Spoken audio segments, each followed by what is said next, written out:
Amigos, tengan ustedes muy buenos días. Les habla Adolfo León Guarnizo Olarte para presentarles al maestro Lucho Carvajal y una bonita canción del maestro José Alfredo Jiménez, Las Ciudades. Maestro Lucho Carvajal.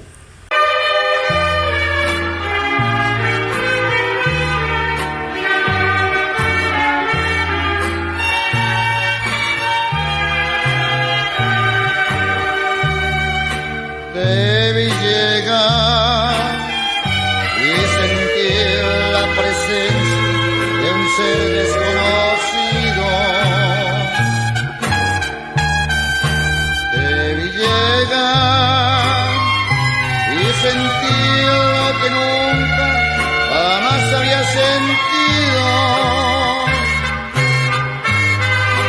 Te quise amar y tu amor no era fuego, no era lumbre.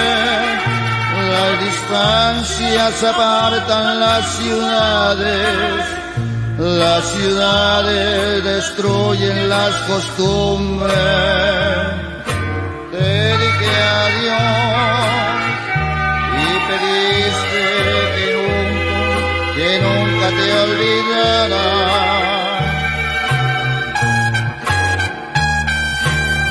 Dije adiós y sentí de tu amor otra vez la fuerza extraña,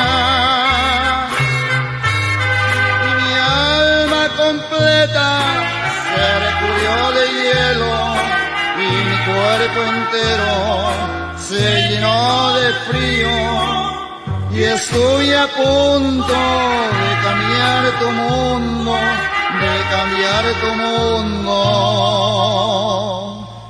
por el